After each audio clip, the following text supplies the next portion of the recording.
Hello everyone, good evening. इस video में मैं यूपी पीसीए 2024 के प्रीलिम्स के लिए, जो कि आपका 17 मार्च को प्रस्तावित है, उसके लिए सीसेट के पेपर को कैसे क्लियर करें, कैसे कंफर्टेबली इतने नंबर ले आएँ कि आपका सीसेट का पेपर ना रुके।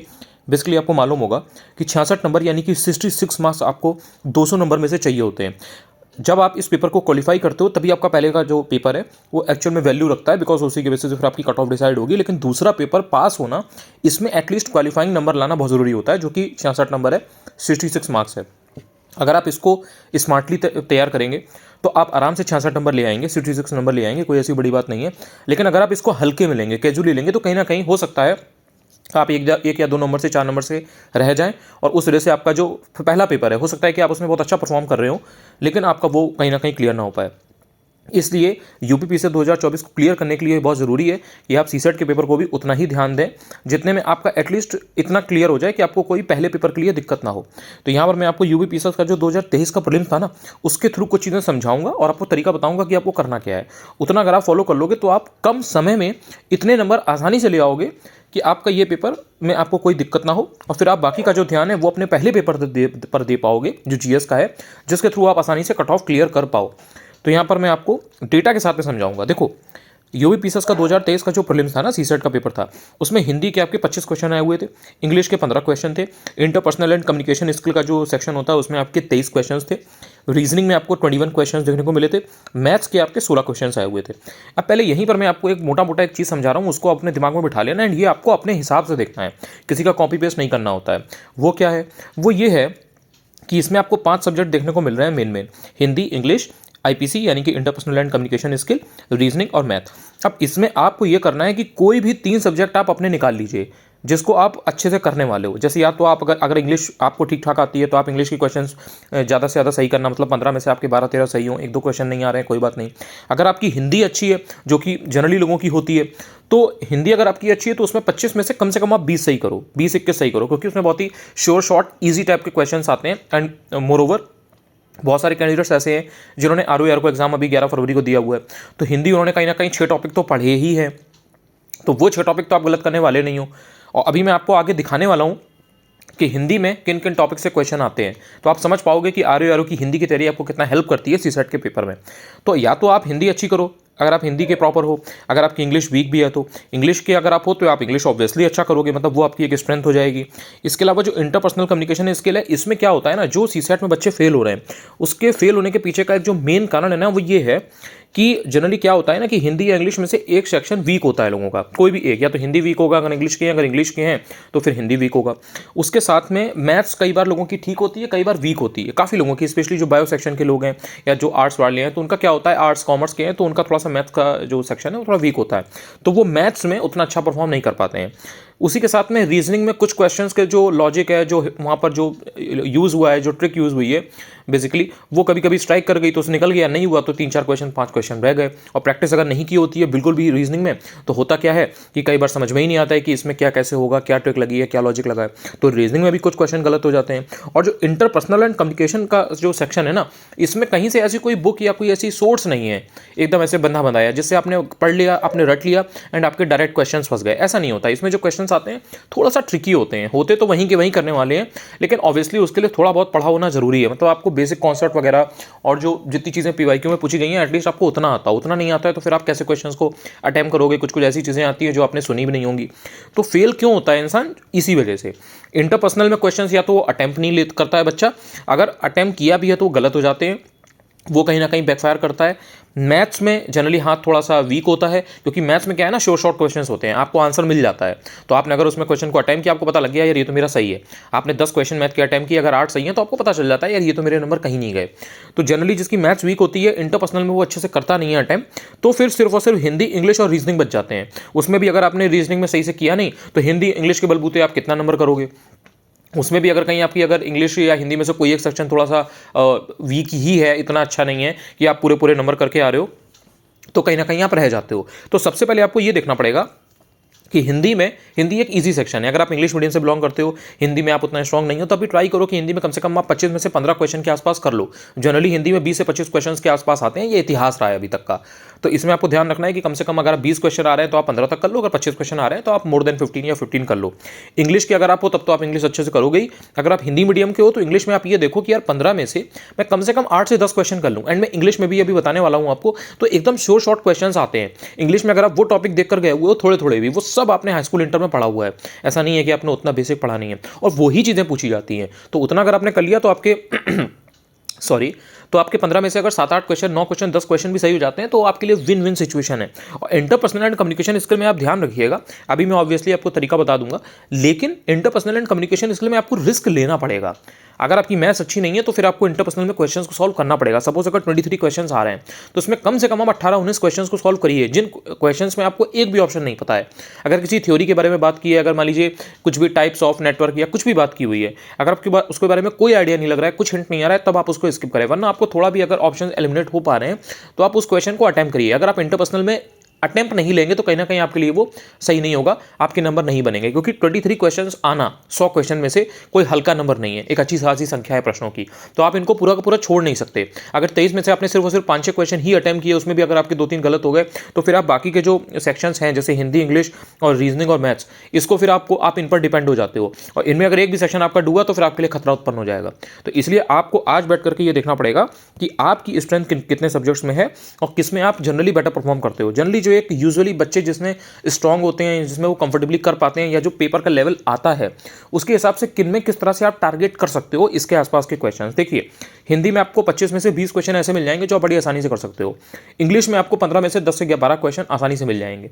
इसके अलावा रीजनिंग में 21 क्वेश्चंस के आसपास आते हैं, जनरली वही 20, 21, 22, 23, 18 ऐसे ही क्वेश्चंस आते हैं हर बार, अभी तक का जो इतिहास रहा है। इसमें आप 14 से 15 क्वेश्चन आराम से कर सकते हो। मतलब अगर आप बिल्कुल प्रैक्टिस करके भी नहीं गए हो ना, थोड़ा सा भी अगर आप कॉन्शियसली वहाँ पर अपना दिमाग चला ले जाते हो, क्योंकि एनफ टाइम होता है सीसेट के पेपर में, तो आप वहाँ पर आसानी से 21 में से 14-15 क्वेश्चन सॉल्व कर सकते हो। इसके अलावा मैथ्स अगर आप छोड़ देते हो पूरा सेक्शन, मतलब मैं मान के चल रहा हूँ कि आपको कुछ नहीं आता मैथ्स में, अगर आपसे बोल दूँ कि आप 20 के पाड़े में और 21 के पाड़े का गुणा कर दो, लाइक उसको मल्टीप्लाई कर दो 20/21 या 22, आप नहीं काउंट कर पाते हो, इतना भी अगर आपको नहीं आता है तो इंग्लिश आप छोड़ दो। लेकिन जो Hindi, English, interpersonal communication skill और जो रीजनिंग, ये 4 सेक्शन है, इनको आप अटेम्प्ट करो। इंटरपर्सनल में ठीक ठाक अटेम्प्ट करना। 23 में से अगर आपने 15-15 भी सही कर लिए, मतलब 23 में से 15-15 के आसपास आपको करने पड़ेंगे, और वो हो जाते हैं। अभी मैं तरीका बताऊंगा जो आगे, उससे हो जाएंगे, लेकिन 23 में से 15 आपको करने पड़ेंगे। रीजनिंग में 14-15 के आसपास आप कर सकते हो, हिंदी में 20 के आसपास आप कर सकते हो, इंग्लिश में आप 8, 10, 11, 12 जितना आप कर ले जाओ। इतना अगर आप करोगे, 2, 4, 10 क्वेश्चन आपके गलत भी होंगे, डेफिनेटली हो सकता है आपके 15 तक गलत हो जाए, लेकिन आपके सही इतने होंगे कि आप काट पीट करके नेट में आपके 80 के नंबर ऊपर आएंगे। 80, 90, 95, 92, 88 इसी के आसपास नंबर आएंगे। और सीसेट में यहीं पर मैं बता देता हूं, बहुत ज़्यादा टेस्ट पेपर का रोल नहीं होता है। अगर आपने सिर्फ और सिर्फ पीवाईक्यू को ढंग से किया हुआ है, 2016 से लेकर के 2023 तक के सीसेट के जो प्रीवियस ईयर पेपर है, उनको आप लगा के जाइए। रीजनिंग में हूबहू टॉपिक रिपीट होते हैं। अगर ब्लड रिलेशन से पूछा जाता है, ऑर्डर रैंकिंग से पूछा जाता है, 2 क्वेश्चन कोडिंग डिकोडिंग के आ रहे हैं, मिसिंग नंबर सीरीज आ रही है, मैट्रिक्स आ रही है, इन सबसे गारंटीड क्वेश्चंस आते हैं। कैलेंडर का एक क्वेश्चन आ रहा है, तो उनको पढ़ करके जाइए, डायरेक्टली आपको वहाँ पर टॉपिक मिलेगा, उसी टॉपिक से क्वेश्चन आया होगा। तो अब कई बार तो क्या होता है कि क्वेश्चन रिपीट हो जाता है, बस उसकी डिजिट चेंज होती है। कई बार अगर वो रिपीट नहीं होगा तो उसका दूसरा क्वेश्चन आएगा, हल्का फुल्का डिजिट में चेंज होगा, तो भी आप कर ले जाओगे। मतलब सेम टॉपिक से पूछा जाता है। मतलब जैसे कि मान लीजिए कि ब्लड रिलेशन आ रहा है, डायरेक्शन डिस्टेंस आ रहा है, या ऑर्डर एंड रैंकिंग आ रहा है, कोडिंग डिकोडिंग आ रहा है, तो शॉर्ट रहता है कि यार 2 क्वेश्चन कोडिंग डिकोडिंग के आ रहे हैं, तो आपको ध्यान रखना है कि कोडिंग डिकोडिंग थोड़ा सा देख करके जाना है। उसके जो बेसिकली फॉर्मूले होते हैं, या जो बेसिक चीज़ होती है ना कि इसमें ऐसे करते हैं, कभी कभी ये वाली ट्रिक यूज़ होती है, कभी कभी ये वाला पैटर्न यूज़ होता है, तो वो आपको पैटर्न थोड़ा सा देख लेना है। बाकी इतना रीजनिंग सबने प्रैक्टिस की होती है, क्योंकि और दूसरे एग्जाम्स भी लोगों ने दिए होते हैं। कभी यूपीएससी का कोई एग्जाम है, कभी बैंक का एग्जाम है, कभी एसएससी का एग्जाम है, तो जितने भी एग्जाम होते हैं उन सब में तो स्पेशली ये सारी चीज़ें आती हैं रीजनिंग की। वहाँ पर लेवल ऑब्वियसली थोड़ा सा हायर होता है, यहाँ पर आपको थोड़ा सा कम लेवल देखने को मिलता है, लेकिन आप वाकिफ हो उस चीज़ से, मेरा ये कहने का मतलब है। तो रीजनिंग आप उस तरह से कर सकते हो। पीवाईक्यू के डायरेक्ट ऑप्शन टॉपिक्स आते हैं, उनसे आप कर लोगे। इंटरपर्सनल कम्युनिकेशन के लिए क्या करें, मैं यहाँ पर एक तरीका बता रहा हूँ, बस इतना कर लो, इतना कर लोगे दिक्कत नहीं होगी। क्या करना है, आप जब पीवाईक्यू उठाओगे तो उसमें जितने भी क्वेश्चंस आए हुए हैं उनको एज इट इज आप समझ लो और रट लो। मतलब जो चीज़ें रटने वाली हैं उनको रट लेना, जो चीज़ें समझने वाली हैं उनको समझ लेना। जैसे उसमें बेसिक बेसिक कॉन्सेप्ट मिलेंगे। फॉर एग्जाम्पल आपको डेल्फी टेक्निक के बारे में मिलेगा, ये क्वेश्चन बहुत बार आ चुका है। सो डेल्फी टेक्निक देख लो कि एक्चुअल में क्या होती है, फॉर्मल एंड इनफॉर्मल कम्युनिकेशन क्या होता है, एक बार पढ़ लो कि अच्छा ठीक है फॉर्मल ये होता है और इनफॉर्मल ये होता है। तो इस तरीके से आप उसमें जो बेसिक बेसिक चीज़ें देखोगे उनको आपको पढ़ लेना है वहीं के वहीं। पीवाईक्यू से डायरेक्ट चीज़ें रिपीट होती हैं, जो उसके ऑप्शंस है ना उनसे डायरेक्ट क्वेश्चन बन जाता है। तो आपको इधर उधर से कहीं भागने की जरूरत नहीं है, कोई यूट्यूब वीडियो ये वो, इधर से किताब खरीद रहे हो 400 रुपये की, इधर से आप पेड बैच ले रहे हो, ये ले रहे हो, फिर कुछ नहीं।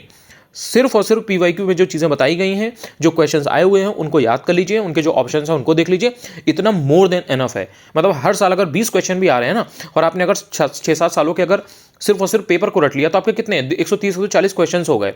और जनरली क्या होता है कि टॉपिक थोड़ा सा सेम होते हैं लेकिन जो क्वेश्चन हैं वो थोड़ा सा अलग होते हैं। फिर भी आपको 100 के आसपास टॉपिक या चीज़ें मिलेंगी, आप कह सकते हो छोटे छोटे सब टॉपिक या थीम मिलेंगी या कीवर्ड्स मिलेंगे। उन 100 वर्ड्स को बस आपको वहीं के वहीं तैयार कर लेना है। जिस भी पीवाईक्यू से यानी कि प्रीवियस ईयर क्वेश्चन पेपर की जो बुक आपके पास होगी सॉल्व, उससे आप तैयार करोगे, उसमें आपको एक्सप्लेनेशन देखने को मिलता है। कोई भी अगर ढंग का पब्लिकेशन होता है तो वो जनरली क्या होता है कि आपको एक्सप्लेन अच्छा करते हैं। तो उसमें एक्सप्लेनेशन में आपको बताया गया होगा कि हाँ ठीक है फॉर्मल कम्युनिकेशन ये है, इनफॉर्मल ये है, यहाँ पर डेल्फी टेक्निक इसको बोलते हैं। उन सबको आप पढ़ लीजिए, वहीं से आपका बेस तैयार हो गया। कहीं अलग से कोई बेस तैयार नहीं होता है, यही होती है तैयारी आपकी। इससे क्या होगा कि इंटरपर्सनल में हर हालत में एट एनी कॉस्ट, मतलब ये मेरी गारंटी है आपको, मैं जनरली क्लेम नहीं करता, मैं कभी गारंटी नहीं देता, मुझे सब अच्छा नहीं लगता, लेकिन इस चीज़ की हर हालत में गारंटी है। क्योंकि मैंने ये देखा है अगर गारंटी बोल दो तो इंसान भरोसा कर लेता है, उसको लगता है कि नहीं बस हो गया। तो अगर आपको इसी से भरोसा होता है तो फिर इसके लिए गारंटी मैं आपको दे रहा हूँ, ये इस टाइम पेपर पर लिख के दे सकता हूँ। ये रियलिटी है कि आपके 23 क्वेश्चन अगर आ रहे हैं तो उसमें 15 कहीं नहीं जाएंगे अगर सिर्फ और सिर्फ आपने पीवाईक्यू को कर रखा है। अब ये आपके ऊपर है कि आप ले करके बैठ करके तैयार करते हैं या नहीं करते हैं, और ये बहुत कम समय में हो जाएगा। इस तरह से आपको मैंने रीजनिंग का बता दिया, इंटरपर्सनल का बता दिया। इंग्लिश में भी सेम यही होता है कि टॉपिक्स उसके रिपीट होते हैं। एक क्वेश्चन डायरेक्ट का आएगा, एक क्वेश्चन आपका एक्टिव पैसिव का आएगा, एक क्वेश्चन उसमें फिल इन द ब्लैंक्स का आएगा, एक क्वेश्चन उसमें नाउन प्रोनाउन एडजेक्टिव इस तरीके से आ जाएगा जो figure of speech part of speech होते हैं। तो इनसे आते हैं। हिंदी में भी सेम यही होता है, 2 क्वेश्चन तत्सम तद्भव के आते हैं, 2 आपके पर्यायवाची आ जाएंगे, उसमें एक आपका वाक्यवर्धनी शुद्धि आ जाएगा, एक क्वेश्चन आपका बोली के ऊपर आ जाएगा। 5 नंबर के आपके पैसेज आते हैं। हिंदी में भी आपका 5 नंबर का पैसेज आता है, इंग्लिश में भी 5 नंबर का पैसेज आता है। इस तरह से शॉर्ट वाली चीज़ें आती हैं। एक आपसे संधि के बारे में आप पूछा जाएगा, एक क्वेश्चन आपसे समास के बारे में पूछा जाएगा, एक आपको वर्ड दे देगा, उसमें पूछेगा कि इसमें कौन सा समास है, तत्पुरुष है या द्वंद्व है या दिगु है। इस टाइप की चीजें आती हैं। अब मैं आपको थोड़ा सा आगे आकर के बता देता हूं कि कौन कौन से टॉपिक्स आते हैं, किन पर आपको ध्यान देना होता है। जैसे हिंदी है तो हिंदी में देखिए और ये देखिए ये मैं 2023 की बात कर रहा हूं, यानी कि यूपीपी से 2023 वाला है ना, उसमें इस तरीके से आया था। इसी तरीके से हर साल आता है। अब मैंने यहाँ पर रेफरेंस के लिए आपको 2023 का बताया हुआ है, क्योंकि इसके अलावा नहीं तो वीडियो बहुत लंबा हो जाएगा। 1 घंटे का वीडियो बनेगा, आप देखोगे नहीं, आप बोर हो जाओगे, क्योंकि पढ़ना भी कोई इतना हल्का काम तो है नहीं। ऑब्वियसली आपको अभी ये वीडियो अच्छा नहीं लग रहा होगा, क्योंकि इसमें मैं टू द पॉइंट सिर्फ और सिर्फ पॉइंट्स के बारे में बात कर रहा हूँ, इधर उधर की बातें कर नहीं रहा हूँ। तो देखिए जैसे हिंदी है तो हिंदी में ये 25 क्वेश्चन आए हुए हैं, इसमें कौन कौन सा बाइफर्केशन है देख लीजिए। पर्यायवाची के 2 क्वेश्चन आए हुए थे, एक गंगा का पूछा था, सरस्वती का पूछा था। कोई ऐसे ऊट पटांग नहीं पूछा था, दोनों आपसे इंपॉर्टेंट पूछे गए। सरस्वती वाला ये ऑब्वियसली पीवाईक्यू में आ चुका है, पहले भी आ चुका है, आरओ में भी आ चुका है, और गंगा तो ये आपसे पूछा गया था। इसके बाद में शुद्ध वर्तनी वाला शब्द एक पूछा गया था। इसके अलावा कौन सी लोकोक्ति अर्थ सहित सही है, मतलब आपको 4 लोकोक्तियां दी थी, उनका मतलब पूछा था कि इसमें किस लोकोक्ति का अर्थ सही दिया हुआ है। तो इसमें मुहावरे लोकोक्ति जो आपको आरओ मेंस में भी टॉपिक है, वही सेम आपसे एक लोकोक्ति पूछी गई थी। एक आपसे मुहावरे का अर्थ पूछा गया था। इसके अलावा जो व्यंजन वर्ण संबंधी अशुद्धि होती है वाक्य में, वो आपसे पूछी गई थी। बेसिकली वही जो वाक्य वर्तनी होती है ना, वही अशुद्धि पूछी गई थी। शुद्ध वाक्य पूछा गया था, वही वाक्य अशुद्धि, यानी कि 2 क्वेश्चन आपके वाक्य वर्तनी अशुद्धि के हो गए, 2 क्वेश्चन आपके लोकोक्ति और मुहावरे से हो गए, 2 क्वेश्चन आपके पर्यायवाची से हो गए, जो मैंने आपको अभी ऊपर बताया था। ठीक है, इसके अलावा आप आगे आओगे तो आप देखोगे कि एक आपको क्वेश्चन अनेकार्थी से देखने को मिलता है, 5 क्वेश्चन आपको गद्यांश को देखने को मिलते हैं। यहाँ पर थोड़ा सा ये कट गया है, पेज ब्रेक हुआ है तो, लेकिन यहाँ पे आपको 5 क्वेश्चन गद्यांश के देखने को मिलेंगे, 1 क्वेश्चन अनेकार्थी का देखने को मिलेगा, एक आपको संधि देखने को मिलती है, विलोम शब्द आपको 1 देखने को मिलता है। और इस टाइप के क्वेश्चंस आते हैं, जैसे कि आपसे ये पूछा गया होगा कि ऐसा कौन सा वाक्य है जिसमें सार्वनामिक विशेषण का यूज किया गया है। तो विशेषण के जैसे टाइप होते हैं ना, टाइप्स ऑफ एडजेक्टिव्स, तो वो आपसे ये पूछा जाता है। अगर आपको बेसिक कॉन्सेप्ट मालूम है तो आप आसानी से कर लोगे, कोई बहुत कठिन क्वेश्चंस नहीं आते हैं। क्रिया किसे कहते हैं, यानी कि जो वर्ब है ना, तो वर्ब की डेफिनेशन पूछ ली है, बहुत बेसिक है।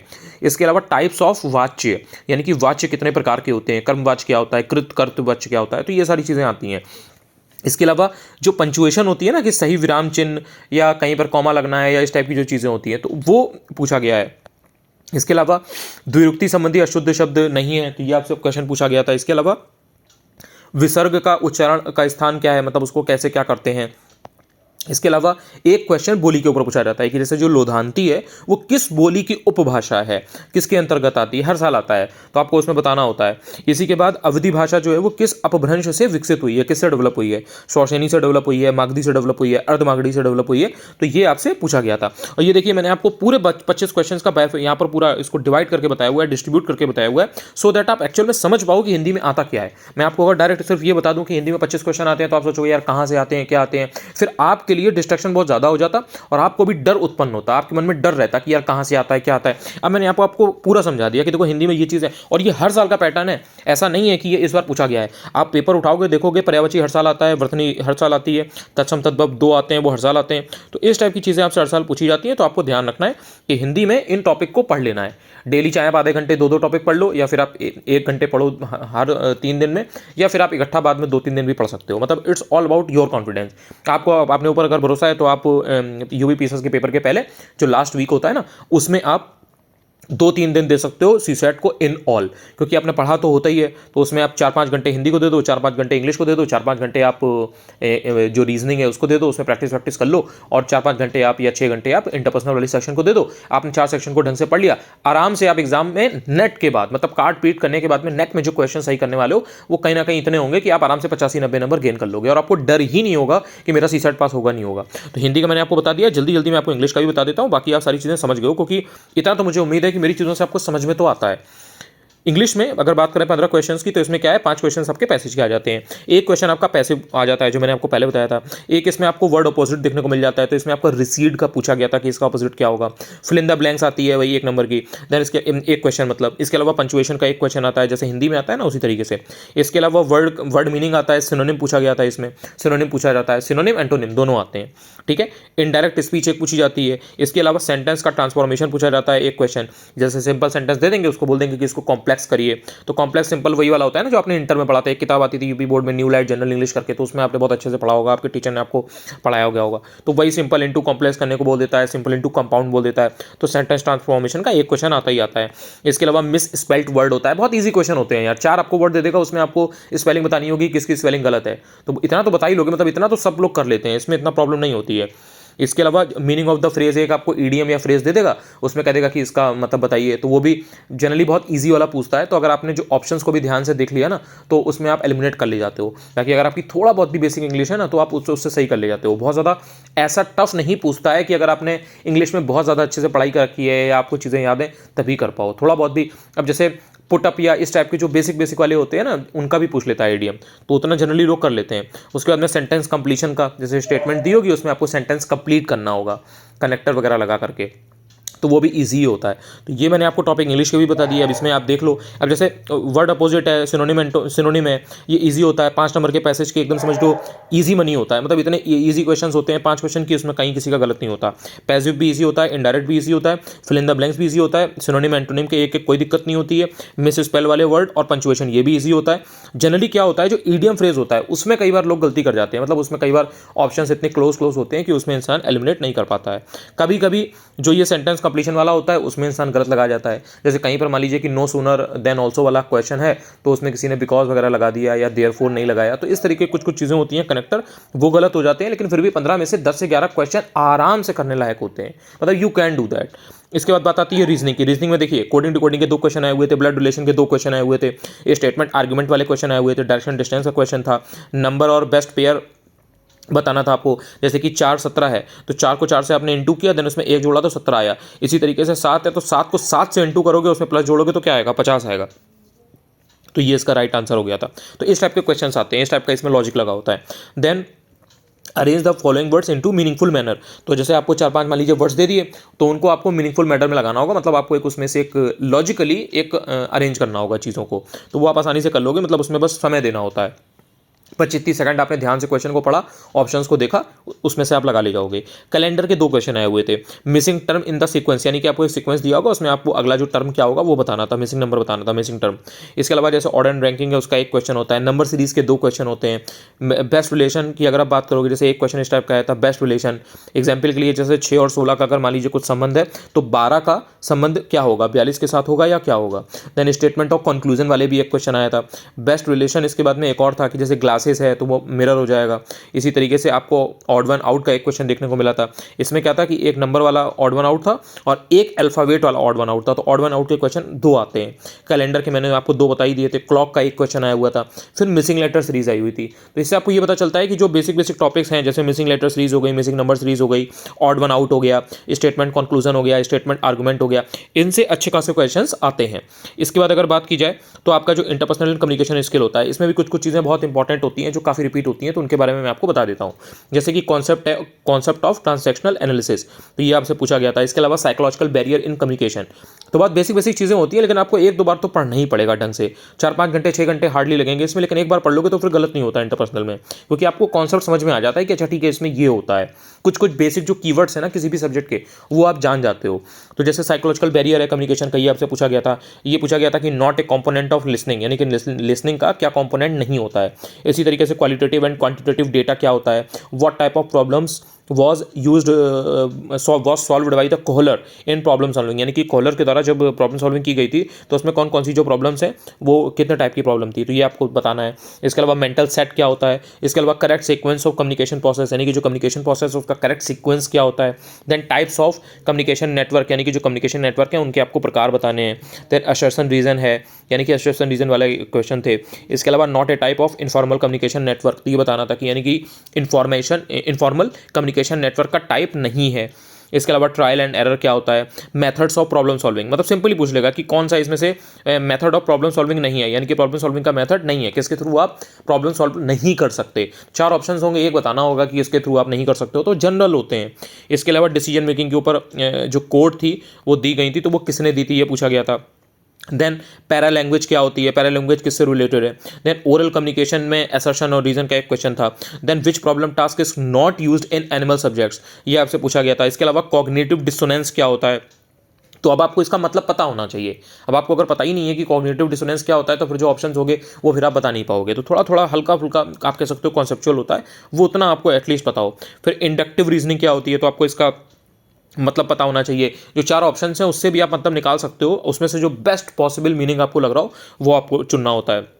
फिर functional fixedness in problem solving क्या होती है आपको बताना होता है, ये भी रिपीटेड क्वेश्चन था। Then methods of problem solving मैंने आपको बता ही दिया, 2 क्वेश्चन आए हुए थे इसके एटलीस्ट। इसके बाद में कम्युनिकेशन मॉडल में एनकोडिंग किसे बोलते हैं, कम्युनिकेशन मॉडल में एनकोडिंग किसे बोलते हैं, ये क्वेश्चन आया हुआ था। Then clarity of communications for effective communication, यानी कि इफेक्टिव कम्युनिकेशन अगर आपको करना है तो उसके लिए क्लैरिटी ऑफ कम्युनिकेशन कितना जरूरी है ये आपको बताना था। असर्शन रीजन की फॉर्म में क्वेश्चन था। Then not a way of dealing with rumours, यानी कि र्यूमर्स के साथ डील करने के लिए कौन सा एक तरीका नहीं है, तो ये आपको बताना था। मतलब आप ऐसे समझ सकते हो कि जैसे सपोज अभी आर का पेपर लीक हुआ तो वो जस्ट एक लीक एक्चुअल में लीक हुआ है कि जो खबरें आ रही हैं वो अफवाहें, इस तरीके की मान लो कोई क्वेश्चन आपसे बना के दे दिया जाए तो उससे आप इसको रिलेट करके समझ सकते हो। तो यही होता है कि र्यूमर्स जो है उससे डील करने का तरीका क्या नहीं है, तो उसमें 4 ऑप्शंस होंगे तो आपको देखना होगा। इसमें सोर्स क्या फॉलो किया जाए, सिर्फ और सिर्फ मैं फिर आपसे रिपीट कर रहा हूँ, यूपीपीएससी के प्रीलिम्स के सीसैट के जो पेपर हैं प्री पीवाईक्यू सॉल्यूशन सॉल्व वाला ऑब्वियसली, तो वो 2016 से लेकर के 2023 तक का तैयार कर लीजिएगा ढंग से, अपने हिसाब से एनालाइज कर लीजिए। जैसे हर हफ्ते में अगर आप मान लीजिए 2 पेपर को भी तैयार करेंगे, आपका प्लान है कि हर 3 दिन में 1 पेपर मैं तैयार करूंगा या करूंगी, तो आप हफ्ते में 2 पेपर तैयार करते हैं तो अच्छे से आप इसको, अभी जो समय बचा हुआ है आपके पास 1 महीने से 1 दिन ज़्यादा 31-32 दिन बचे हुए हैं, उनमें आप इन 7-8 पेपर को अच्छे से तैयार भी कर लोगे और इनको रिवाइज भी कर लोगे। और ध्यान रखना कि इंटरपर्सनल में थोड़ा सा रिवीजन की जरूरत ज़्यादा होती है। हिंदी और इंग्लिश तो ऐसी चीज़ें हैं कि आप ओवर द पीरियड पढ़ते आ रहे हो तो उसमें आप इतना गलत नहीं करते हो। रीजनिंग में भी कहीं ना कहीं अगर आपको 20 सेकंड की जगह 1 मिनट दिया जाएगा तो आप आंसर निकाल लोगे, उसमें से प्रैक्टिस करोगे निकाल लोगे। लेकिन इंटरपर्सनल कम्युनिकेशन स्किल में क्या है कि अगर आपने पढ़ा है तो कर लोगे, नहीं पढ़ा है तो नहीं कर पाओगे, अगर कहीं थोड़ा सा भी इन डेप्थ आ गया। और जो बाकी रिपीटेड चीज़ आती है वो तो आपको हूबहू वैसे ही मिल जाएंगी। बाकी थोड़ा बहुत अगर आपको लगे कि नहीं जो किताब जिससे आप पढ़ रहे हो उसमें इतना डिटेल में नहीं दिया है तो हल्का फुल्का गूगल सर्च कर सकते हो, हल्का फुल्का। जैसे डेल्फी टेक्निक है, मान लो आपको जो किताब में दिया गया है सॉल्व आंसर अगर आपको समझ में नहीं आया तो गूगल पर डाल लो यार डेल्फी टेक्निक क्या होता है, उसमें जो चीज़ आपको सामने सामने मिल जाए ना 4 लाइन में 6 लाइन में, बस आप उसको तैयार कर लो, उससे आपका काम बन जाएगा। इसके अलावा आपको कुछ भी नहीं करना है। ये मैंने प्रोसेस आपको पूरा अच्छे से समझाया हुआ है बिकॉज सीसेट को लेकर के काफ़ी क्वेश्चन आ रहे थे, तो इसलिए ये वीडियो 23 मिनट का हो गया है। मुझे नहीं पता कि आप देखोगे या नहीं देखोगे, आपको बोरिंग लगेगा क्योंकि मैंने पूरे वीडियो में लगातार इसमें हर सेक्शन के बारे में समझाया हुआ है। लेकिन जो व्यक्ति इतना कर लेगा उसे पहली चीज़ तो सीसेट में दिक्कत नहीं होगी, दूसरी चीज़ आपको कोई वीडियो देखने की जरूरत नहीं पड़ेगी क्योंकि आप खुद अपने हिसाब से अपनी स्ट्रेटजी बना लोगे कि यार हिंदी में मैं इतना कर लूंगा, इंग्लिश में मैं इतना कर लूंगी, ये मेरा यहाँ पर इंटरपर्सनल में इतना तो हो ही जाएगा और रीजनिंग या मैथ में से मुझे इतना करना है। मैथ आपकी और मैंने ये जितना भी आपको बताया हुआ है ना, इसमें मैंने मैथ का एक क्वेश्चन नहीं बताया। मैं ये मान के चल रहा हूँ कि जो मेजॉरिटी है ना वो मैथ में वीक है या मैथ को नहीं अटैम्प्ट करेंगे, वीक भी नहीं, हो सकता है किसी की बहुत अच्छी हो, काफ़ी लोगों की बहुत अच्छी होती है, तो उसमें कोई ऐसी दिक्कत नहीं है। जिसकी मैथ्स अच्छी है वो उसके लिए तो और ज़्यादा ईजी हो जाता है, क्योंकि मैथ के भी 18-20 क्वेश्चन 15 क्वेश्चन आते ही आते हैं, और जो 18 क्वेश्चन आ रहे हैं उसमें से जो मैथ में थोड़ा ठीक होता है ना, वो फिर 18 में से मैक्सिमम ही करता है, मतलब वो 15-16 क्वेश्चन कर ले जाता है आराम से। कोई भी लाइक कोई फीमेल भी हैं तो वो भी आराम से कर ले जाएंगी, उनको कोई ऐसी दिक्कत नहीं होगी कि लाइक वो मैथ में नहीं कर पा रही हैं, तो उनके लिए तो फिर और ईजी है, क्योंकि हिंदी इंग्लिश वो करते ही करते हैं ठीक ठाक, और बाकी रीजनिंग सभी को ऑलमोस्ट आती होती है। एंड देन इंटरपर्सनल में अगर वो थोड़ा बहुत कम भी अटेम्प्ट करेंगे तो उनका हो जाएगा। तो बस यही है, ये कुछ बेसिक अगर लेकिन आपको चीज़ें पता है, मतलब आपको पेपर देने के जाने के पहले ये दिमाग में क्लियर होना चाहिए कि भाई मुझे ये मेरे सेक्शन स्ट्रांग है। अब सपोज आपको मैथ में नहीं आता है, मैथ्स में आपको नहीं आती है, और आप वहाँ पर गए और आपने 10 क्वेश्चन अटेम्प्ट कर लिए जस्ट बिकॉज कि आपको लग रहा है कि अरे इसका आंसर निकल जाएगा, तो ऐसे नहीं होता है, ऐसे ऐसे ऐसे चीज़ें काम नहीं करती। आपको पता होना चाहिए कि आपको क्या आता है और क्या क्वेश्चन आपको अटेम्प्ट करने हैं और कितना आपको छोड़ना है। इंटरपर्सनल में लोग क्या करते हैं, 23 क्वेश्चन में से 20 क्वेश्चन छोड़ के चले आ रहे हैं, 2-3 क्वेश्चन अटेम्प्ट किए वो भी गलत हो गए। क्यों? आपको कॉन्फिडेंस ही नहीं है। अगर आपको कॉन्फिडेंस नहीं है तो आपके इंटरपर्सनल कम्युनिकेशन स्किल में नंबर नहीं आएंगे। अगर आपको कॉन्फिडेंस है तो इंटरपर्सनल स्किल में आप नंबर लेकर के आएंगे, और ये बहुत ईजी और शॉर्ट तरीका होता है इंटरपर्सनल में नंबर खींचने का। और जो व्यक्ति इंटरपर्सनल में अच्छे नंबर लेकर के आएगा उसको तो सीसेट में कोई दिक्कत होने वाली नहीं है, क्योंकि 23 क्वेश्चन बहुत होते हैं, आपने 15-16 सही किए, बाकी के सेक्शन में तो आप सही कर ही लोगे ठीक ठाक। यहीं पर एक ऐसा सेक्शन है जहाँ पे क्वेश्चन गलत होने के चांसेस ज़्यादा होते हैं, तो आपका सीधे सीधे क्लियर हो गया। Thank you so much. अगर आप ये वीडियो यहाँ तक अगर देख पाए हो, अगर वीडियो अच्छा लगे तो आप शेयर भी कर सकते हो डेफिनेटली। अगर पहली बार आप चैनल पर आए हो, पहली बार मेरा वीडियो देख रहे हो, मेरी आवाज़ सुन रहे हो, अगर आपको कुछ हेल्प हुई हो, चाहो तो आप टेलीग्राम पर भी जुड़ सकते हो, और चैनल को यहाँ पर यूट्यूब पर सब्सक्राइब कर सकते हो, टेलीग्राम पर ज्वाइन कर सकते हो। अनुज चतुर्वेदी यूपीपीएससी है, वहाँ पर मैं ऑलरेडी बहुत सारी चीज़ें शेयर करता रहता हूँ जो आपके आरओ के एग्जाम के लिए बहुत हेल्प की थी, एंड ऑब्वियसली यूपीपीएससी एग्जाम के लिए बहुत हेल्प करने वाली है। Thank you so much. Share करना ना भूलना।